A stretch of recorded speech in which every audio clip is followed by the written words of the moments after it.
Producers association ഭാരവാഹി തെരഞ്ഞെടുപ്പിന്റെ നാമനിർദ്ദേശ പത്രിക പിൻവലിക്കാനുള്ള അവസാന തീയതി ഇന്നാണ്. സംവിധായകൻ വിനയൻ ജനറൽ സെക്രട്ടറി സ്ഥാനത്തേക്ക് പത്രിക നൽകി. ലിസ്റ്റിൻ സ്റ്റീഫനും കല്ലിയൂർ ശശിയും സജി നന്ദ്യാട്ടും പത്രിക സമർപ്പിച്ചിരിക്കുകയാണ്. സെയ്ഫുന്നീസ അലിയാർ വിവരങ്ങളുമായി നമുക്കൊപ്പം കൊച്ചിയിൽ നിന്ന് ചേരുകയാണ്. സെയ്ഫുന്നീസ, ഗുഡ് മോർണിംഗ്.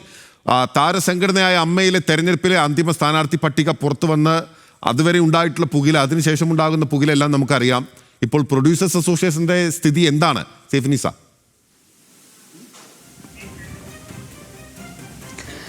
ബിനിൽ, ഇപ്പോൾ തന്നെ ഓഗസ്റ്റിൽ സിനിമാ സംഘടനകളിലെല്ലാം തന്നെ തെരഞ്ഞെടുപ്പ് നടക്കുകയാണ്. ഓഗസ്റ്റ് 15-നാണ് നേരത്തെ പറഞ്ഞ പോലെ അമ്മയിലെ തെരഞ്ഞെടുപ്പ്. ഓഗസ്റ്റ് 14-നാണ് ഫിലിം പ്രൊഡ്യൂസേഴ്സ് അസോസിയേഷനിലെ തെരഞ്ഞെടുപ്പ്. ഓഗസ്റ്റ് 27-ന് ഫിലിം ചേംബറിലെ തെരഞ്ഞെടുപ്പും വരികയാണ്. എന്തായാലും ഫിലിം പ്രൊഡ്യൂസേഴ്സ് അസോസിയേഷനിലേക്കുള്ള തെരഞ്ഞെടുപ്പിന് നാമനിർദ്ദേശ പത്രിക സമർപ്പിക്കാനുള്ള അവസാന തീയതി ഇന്നാണ്. ഇതിനോടകം നിരവധി പേർ പത്രിക സമർപ്പിച്ചു കഴിഞ്ഞു. ഏറ്റവും പ്രധാനപ്പെട്ട മത്സരം നടക്കുന്നത് പ്രസിഡന്റ് സ്ഥാനത്തേക്കാണ്. അതിൽ 2 പേരാണ് ഇതുവരെ പത്രിക നൽകിയതായി നമുക്ക് അറിയാൻ സാധിക്കുന്നത്. അത് ഒന്ന് സാന്ദ്ര തോമസും മറ്റൊന്ന് വി രാഗേഷുമാണ്. സജി നന്ദ്യാട്ടും പത്രിക സമർപ്പിക്കാനുള്ള സാധ്യതയുണ്ടെന്നാണ് അറിയുന്നത്. ഇതിൽ സാന്ദ്ര തോമസിന്റെ പത്രിക തള്ളാനുള്ള സാധ്യതയാണ് നിലവിൽ കാണുന്നത്. ഇന്ന് തന്നെ സൂക്ഷ്മ പരിശോധന നടക്കും. അതിൽ സാന്ദ്ര തോമസിന്റെ പത്രിക തള്ളാൻ സാധ്യതയുണ്ട്. കാരണം നേരത്തെ സാന്ദ്ര തോമസ് ഫ്രൈഡേ ഫിലിം ഹൗസിന്റെ നിർമ്മാതാവായിരുന്നു, ഉടമയായിരുന്നു. പിന്നീട് സാന്ദ്ര തോമസ് ഫിലിം പ്രൊഡക്ഷൻസ് എന്ന പേരിൽ മറ്റൊരു കമ്പനി രൂപീകരിക്കുകയും ചെയ്തിരുന്നു. പക്ഷേ ഈ പുതിയ കമ്പനിയുടെ പേരിൽ 2 സിനിമകളെ ഉള്ളൂ. ആദ്യത്തെ കമ്പനിയുടെ എല്ലാ ചുമതലകളും അവകാശവും എല്ലാം വിജയബാബുവിന് നൽകിയെന്നുമാണ് ഇപ്പോൾ നിലവിലെ ഭരണസമിതിയൊക്കെ പറയുന്നതും ആരോപിക്കുന്നതും. എന്തായാലും 2 സിനിമകൾ മാത്രം നിർമ്മിച്ച ഒരാൾക്ക് ഈ ഭാരവാഹി തെരഞ്ഞെടുപ്പിൽ മത്സരിക്കാനാകില്ല.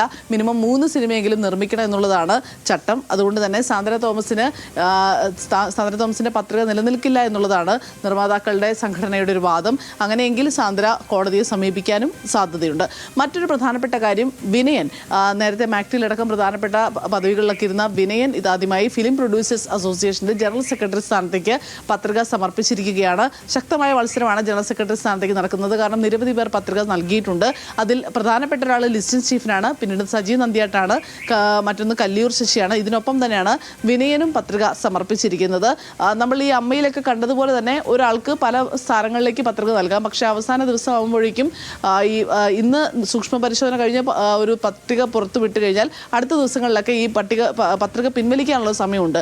ആ കാലാവധിക്കകം പിൻവലിച്ച ഒരു പത്രിക മാത്രമാക്കണം. അതിനുശേഷം മാത്രമേ നമുക്ക് കൃത്യമായൊരു മത്സര ചിത്രം മനസ്സിലാവുകയുള്ളൂ. എങ്കിൽ പോലും പ്രധാനപ്പെട്ട ആളുകളൊക്കെ തന്നെ ഇത്തവണ ഫിലിം പ്രൊഡ്യൂസേഴ്സ് അസോസിയേഷനിലേക്കും മത്സരിക്കുന്നുണ്ട് എന്നുള്ളതാണ് ഇപ്പോൾ നമുക്കറിയാൻ സാധിക്കുന്നത്. ബിനിൽ, ശരി, അതാണ് സ്ഥിതി. എന്തായാലും വിനയൻ പത്രിക നൽകിയിട്ടുണ്ട്. സാന്ദ്ര തോമസിന്റെ പത്രിക തള്ളുമോ എന്നുള്ളതാണ് ആകാംക്ഷയോടെ നോക്കിക്കാണുന്നത്. ഇന്ന് അന്തിമ സ്ഥാനാർത്ഥി പട്ടിക പുറത്തു വരുമെന്നുള്ളതാണ് സെയ്ഫുന്നീസ അലിയാർ റിപ്പോർട്ട് ചെയ്യുന്നത്.